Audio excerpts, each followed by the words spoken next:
Good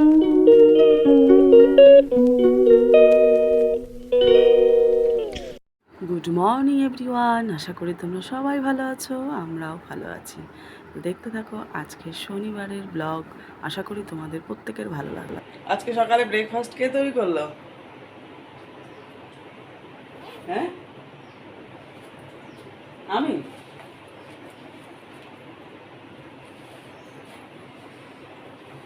অভিনবকে পড়াতে বসেছিলাম, এখন 9টা বাজে, ভিডিও শুরুও করা হয়নি। দাদাভাই তৈরি করছে, এখনো খাচ্ছি অবশ্য,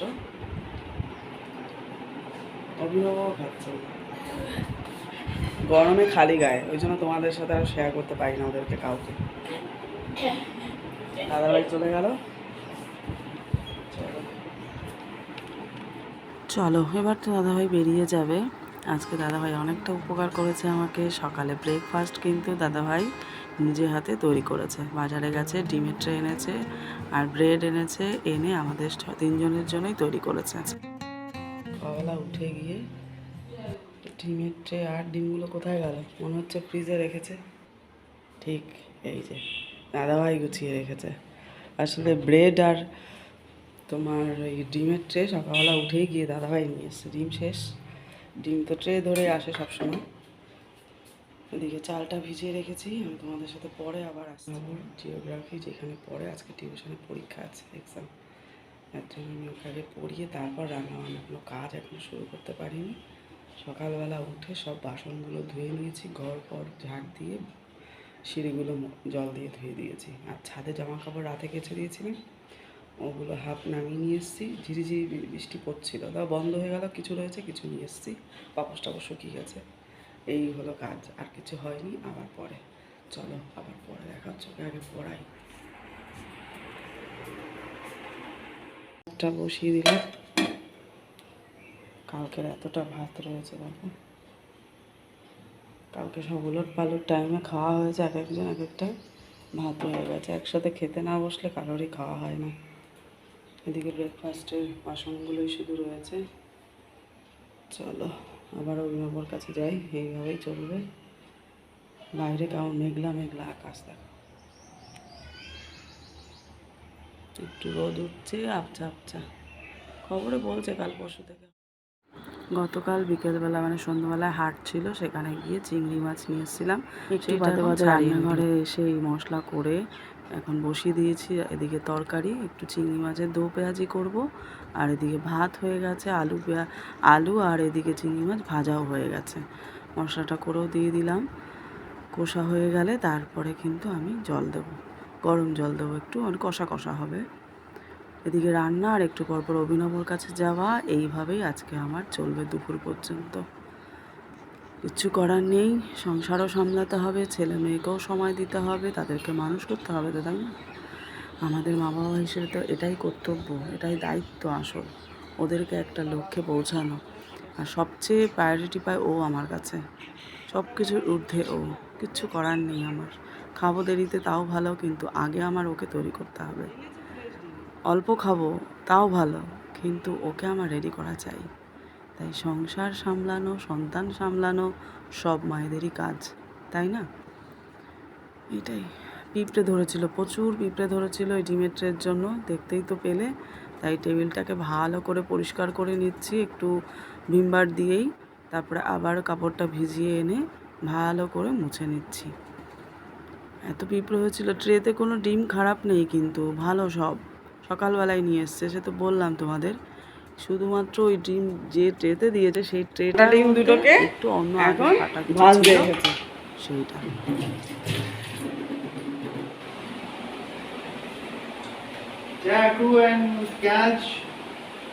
আচ্ছা, গেল না দোকানে হঠাৎ ডিম দুটো নিয়ে।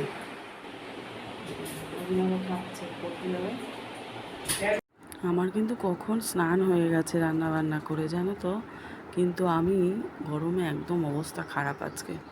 দেখো এই ডিম দুটো দাদাভাই ভেজে নি।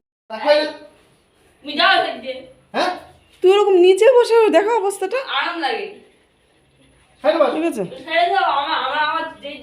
আচ্ছা পেয়ারা খেয়ে দেখো, বাকিটা এখানেই রেখে দিয়েছে। ওই দিক থেকে উঠে চলে এসেছে আমাকে দেখা করার জন্য। ওর মালিক যাবে তো, ওই জন্য ও এখন এখানে বসে আছে।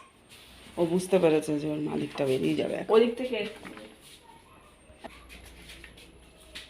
দেখো আর ঘোরা দিয়ে যায়। টাটা করে দে আলফা, টাটা করে দে, টাটা। ছেলে তো চলে গেল, এদিকে আমি বুঝতে পারলাম ওর খুব জল পিপাসা পেয়েছে, শুয়ে পড়েছিল গেটের কাছে। তাড়াতাড়ি ওকে না একটু ঠান্ডা জল এনে দিলাম, কল কল। ও বেশ খেলো আরামে, পুরো বাটির জল শেষ করে দিল। চলো, খাওয়া দাওয়া হয়ে গেছে, এবার হচ্ছে আমাদের রেস্ট টাইম। আর এখানের ভয়েসটা আমাকে রিমুভ করতে হলো, দাদাভাই ফোনে কি যেন দেখছিল, ভীষণ ভয়েস ছিল সেটার, যার জন্য ওটাকে রিমুভ করে দিয়ে আবার ভয়েস দিতে হলো আমাকে। তো চলো এবার একটু রেস্ট নিই, অভিনব তো আস্তে আস্তে সন্ধে হয়ে যাবে। এবার আমি একটু রেস্ট নিই, সকাল থেকে একটুও রেস্ট হয়নি জানো তো, রান্না একদিকে, একদিকে অভিনব পড়া রেডি করানো, ভীষণ চাপে ছিলাম। আজকে না ঘুমিয়ে পড়েছি, তোমাদের দাদাভাইও ঘুমিয়ে পড়েছে, আমিও ঘুমিয়ে পড়েছি এই ঘরে। তারপরে হঠাৎ দেখি 5:24 বাজে, দোকানে যাবে না, ডেকে বললাম, বলে এখন তো 4:30 বাজে। বলছি না না, তাড়াতাড়ি চা করে দিলাম, চা খেয়ে এবার এই দাদাভাই বেরিয়ে যাবে, আমি এবার বসে থাকবো, বাসন টাসন ধুতে হবে, অনেক কাজ রয়েছে। দুপুরবেলা আজকে আর বাসনগুলো মাজা হয়নি, খাওয়া দাওয়া করে যে বাসনগুলো হয়েছিল সেগুলো এখন এই বিকেলবেলা দাদাভাই চলে গেল, এগুলো এবার এগুলো ধুয়ে নেব। কেন কি দুপুরবেলা ভীষণ কষ্ট হচ্ছিল, বারবার হাঁটা চলার মধ্যে ছিলাম তো, ঘর আর বারান্দা, ছেলের কাছে রান্নাঘরে এই করতে করতে সময়টা পার হয়ে গেছে। তখন আর খেয়ে দিয়ে উঠে মনে হচ্ছিল একটু রেস্ট করি, যার জন্য তখন আর করিনি। তাই এখন শুরু করে দিলাম। অনেকগুলোই বাসন ছিল, তবে জল এখন অনেকটাই ঠান্ডা, আমি গামলার মধ্যে করেই ধুই সব সময়, কারণ আমার ওইভাবে ধুয়ে ঠিক পোষায় না, মনে হয় যেন পরিষ্কার হলো না। ওখানেও ধুই, এখানে আবার ধুয়ে তুলি। বিকেলের আবহাওয়াটা একদম চেঞ্জ হয়ে গেল, দেখো মেঘলা আকাশ, একটু হাওয়াও শুরু হলো। তাই তোমাদের সাথে পরে তো অভিনব টিউশন থেকে ফিরে আসবে, আসার পর তো একটু টিফিন খেতেই হবে, তাই আমি এদিকে রান্নাঘরে চলে এলাম ওর জন্য একটু টিফিন তৈরি করতে। ডিম ভেজে দেব, তার মধ্যে ম্যাগিটা, এইভাবে ম্যাগি খেতে দারুণ লাগে, দুর্দান্ত লাগে। ও তো কাঁচা লঙ্কা খাবে না, পেঁয়াজ খাবে না, তো এর মধ্যে কাঁচা লঙ্কা পেঁয়াজ দিলেও ডিমটা শুধু একটু ভুজিয়ার মতো করে নেব, তার মধ্যে ম্যাগি যখন যেটাতে সেদ্ধ বসাবো মশলা দিয়ে, ভাজা ডিমটা ওর মধ্যে দিয়ে দেবো। এইভাবে খেতে আরেক রকম টেস্ট, আর চাউমিনের মতো ড্রাই ম্যাগি খেতে আরেক রকম টেস্ট। আবার মশলা দিয়ে ডাইরেক্ট বসিয়ে দেওয়া শুধু, বা মশলা ছাড়া হালকা মশলা, আলাদা টেস্ট। বিভিন্নভাবে ম্যাগি খাওয়া যায়, এখন অনেক রকম রেসিপি বেরিয়ে গেছে, এটাও তোমরা এইভাবেও খেতে পারো, খুব ভালো লাগবে। দেখো আমি এইটাতে ম্যাগিটা দিয়ে দিয়েছি বসিয়ে আগে, দেখলেই তো, তারপরে ভাজা ডিমটা দিয়ে দিলাম এর মধ্যে। যতক্ষণ জলটা একটু কমে না আসবে ততক্ষণ একটু নাড়াচাড়া করবো, বসিয়ে রাখবো। রেডি হয়ে গেল অভিনব ম্যাগি।